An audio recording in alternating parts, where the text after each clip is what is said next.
The wheel option strategy, yes, we will be talking about that again today and how you can retire off of $100,000 of NVIDIA stock using this strategy. Let's get into that right now today. Before we get going, don't forget to check out our store. The link is in the description as well as on the channel page. The Trade Cave store is open. We've got a couple of different t-shirts out here for you to choose from. I'm actually wearing one right now. I've been wearing them quite a lot. I love Sir Doge, Lord of Maximum Coinage. That's one of my favorite shirts. Then I also wear the Trade Cave logo t-shirt around right now. In fact, I'm the only one wearing them around right now. So if you see it, then you've spotted me out in the wild.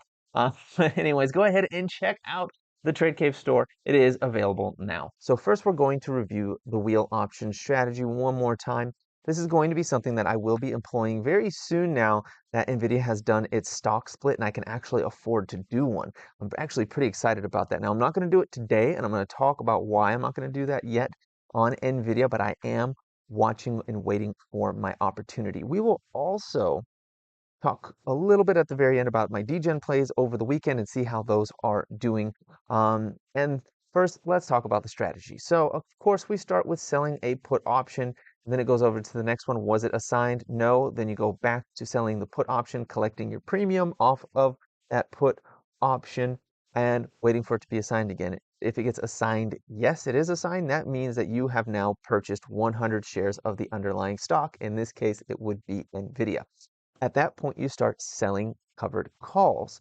And then once you're selling the covered calls, you collect the premium for that covered call. And are you assigned? No. Then you go back to selling that covered call again off of the same 100 shares, collecting that premium again and waiting for it to be assigned. If it is assigned yes, then you go back to selling a put option, which would be a cash secured put, and collect that premium all over again. So the income just kind of never stops. You should be collecting premium maybe once a month or every 3 weeks or so. As that premium, the value of it gets smaller and smaller, and you can buy it back at a significant discount from what you sold it for originally. So let's take a look at the NVIDIA options chain. So this is the NVIDIA options chain. It's a little bit wonky today because today is the first day of the stock split, but we're going to take a look here. So what we can't see is open interest, which is how I often look for call or put walls to see where it's going to go. Now, if a quick look here shows that on the call side, you are going to be making a little bit more money on the call side than on the put side right now. And that's normal with a stock like NVIDIA that has been on such a tear upward lately. People are putting a higher premium on it going up than it going down.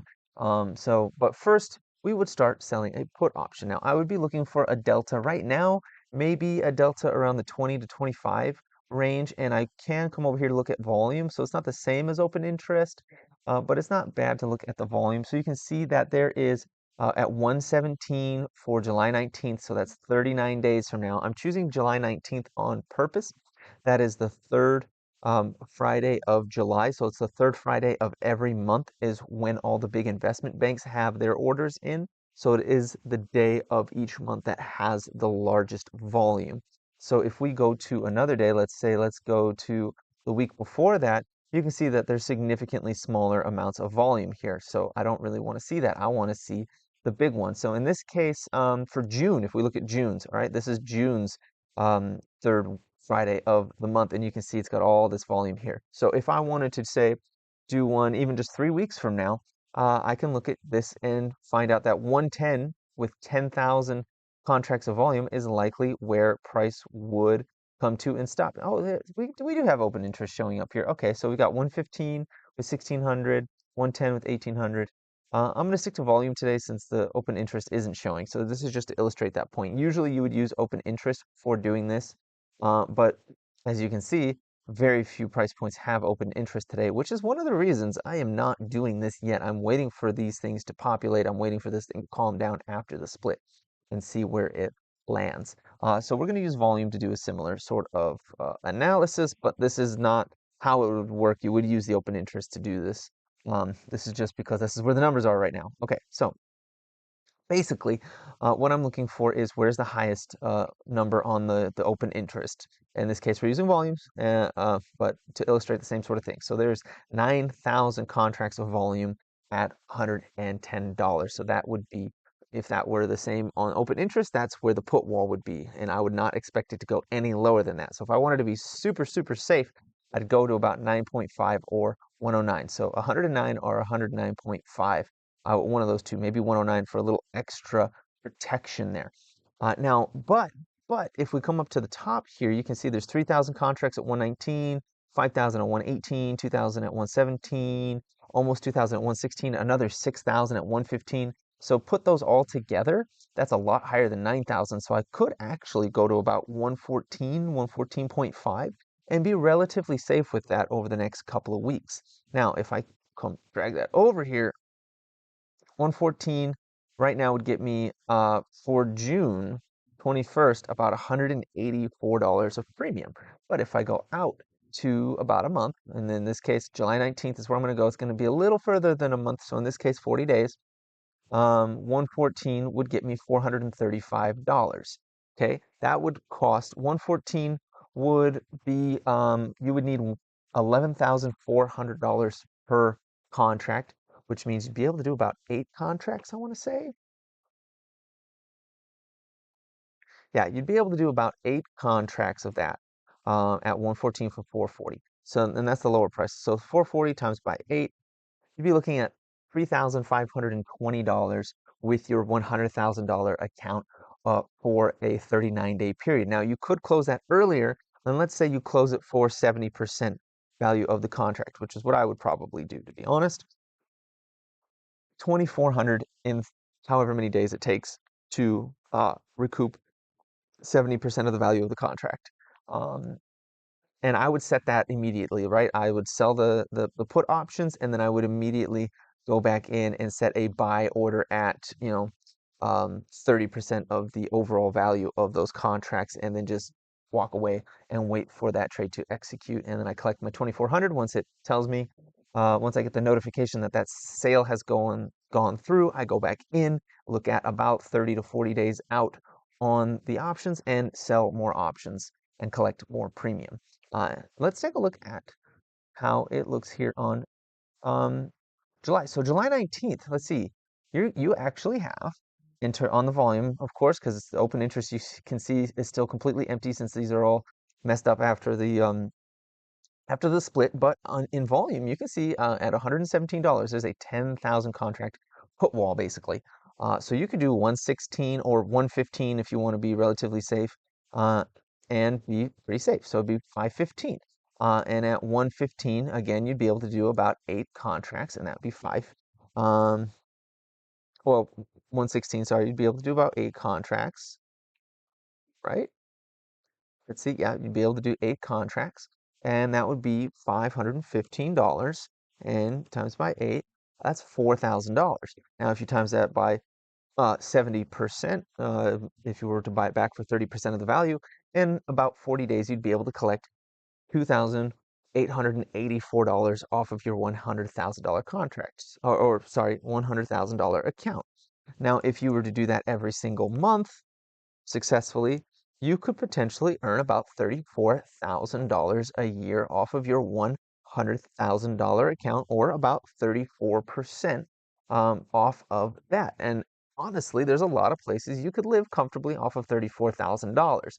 Pretty much none of them are in the United States, but we would be doing some geo arbitrage to retire comfortably off of $100,000. You would need a lot more to retire in the United States, probably 4 or 5 times this amount. And of course, you'd want to push that out into different stocks, not just one. In this case, NVIDIA, because then you are leaving yourself open to downside on NVIDIA, which would be super, super scary. And I wouldn't want to do that.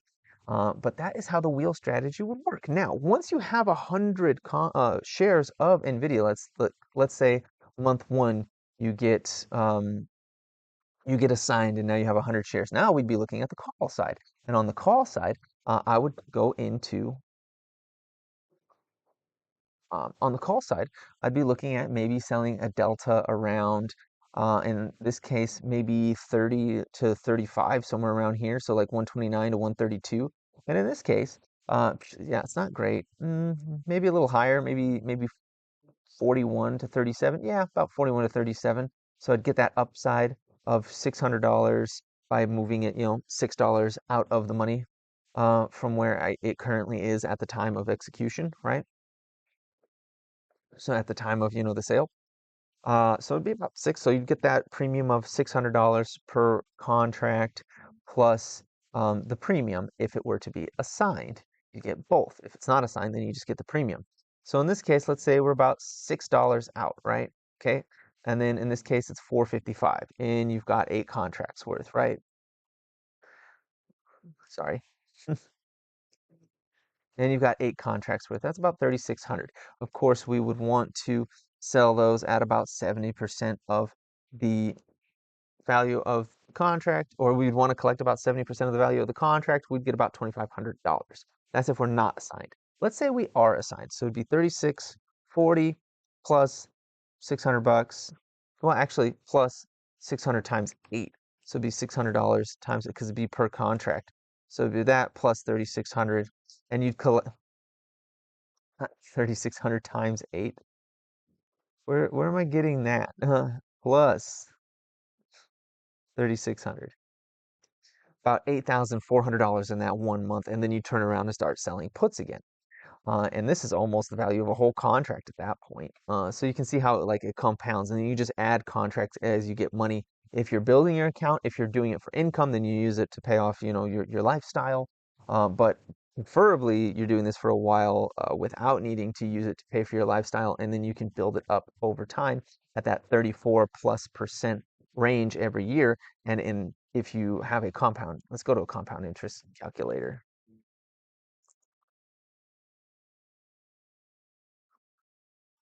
So let's say you've got 100K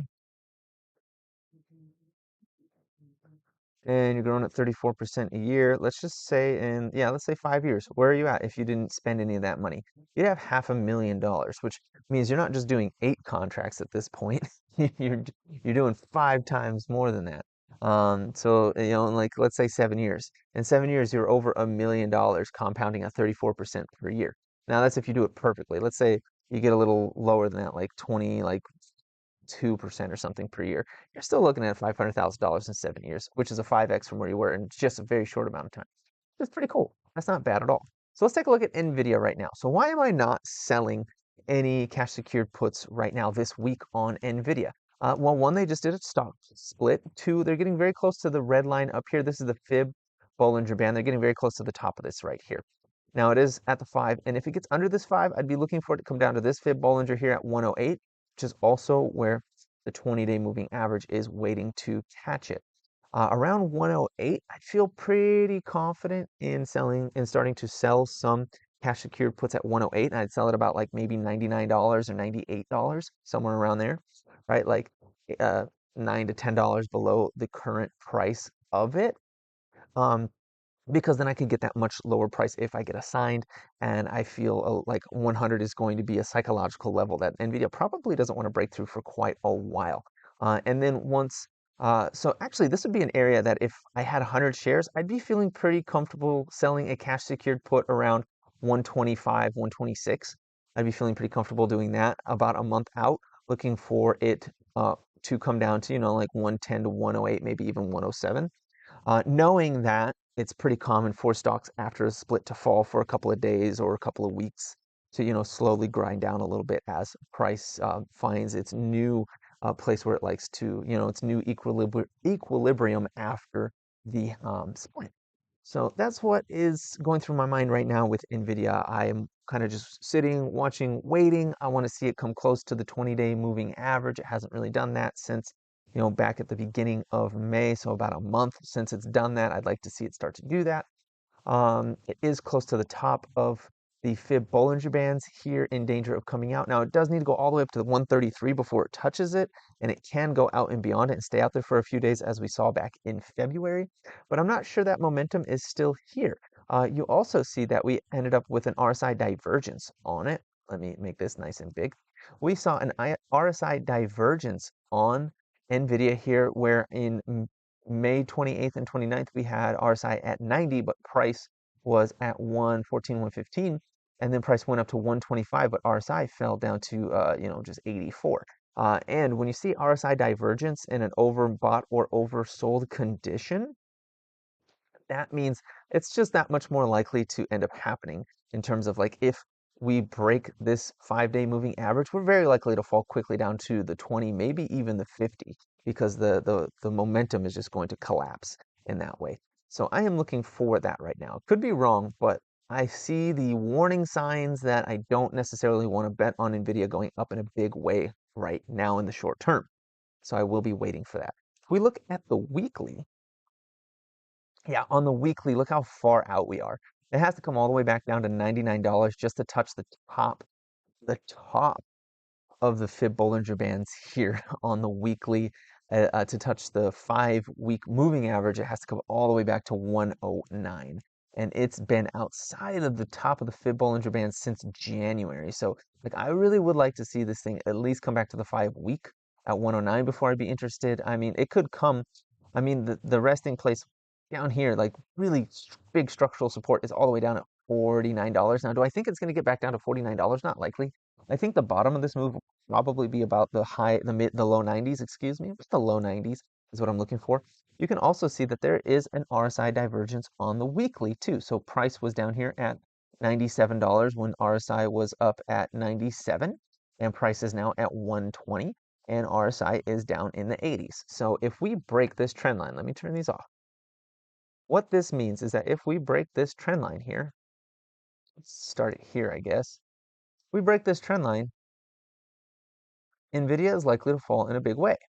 And right now, that trend line would be, let's see, would be at a price of $93. If we get below $93, this thing could very likely fall down to about the 70s, right? Down to about 77, 76. If it doesn't get caught at 76, it could come all the way back down to 50.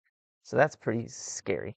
I'm looking for a move in this instance. I'm looking for a move, yeah, maybe not down to 91, but I would want to see at some point come in contact with this right here. Not 1 hour, 1 day, man. There we go. I want to see it come in contact with this this trend line here, even if it is just by going sideways and maybe dipping like right here. I want to see it do like it did right here. This is what I want to see. This exact move right here. Honestly, we had this big thrust up, then sideways action, bit of a dip, and then it took off from there. So I want to see sideways action, bit of a dip, and then take off from there. That is exactly what I want to see on NVIDIA. I want to see it dip into this, bounce up, back up to the 118, 119 level, and then start running from there. That's what I want to see. And are there some? Yeah, it'd be the 50. I'd be looking for it to come back towards the 50-day moving average, to be honest. And by the time it goes sideways for a while, that 50-day is going to be up here about 110 on NVIDIA. So that is what's going on there. Now let's take a look at some other degenerate plays. Oh, wow, this is actually probably doing pretty good. Let me see what's going on here. So this is BITX. If you remember, I bought a call option when it came down to the 50-day moving average here. And in fact, I'm looking at my account right now, and I want to see where this thing is at, since it's up 0.5% from where I last left it. And it is, oh, it's still down by $20. Dang, that's theta getting you.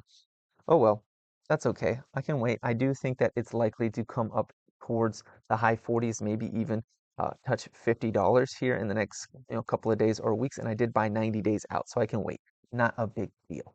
The other things I wanted to talk about today, Adobe, that came back down to my red line here. So I played this up, I got out, and now I was waiting for it to break out of this descending channel here, which it looks like it doesn't want to do today. Um, we'll see. We'll see when it does. It eventually will likely do that. Today it's kind of falling. This is actually not that bad of a pattern here. So I'd be looking for, I probably should go down to the hourly for this, but oh, not that.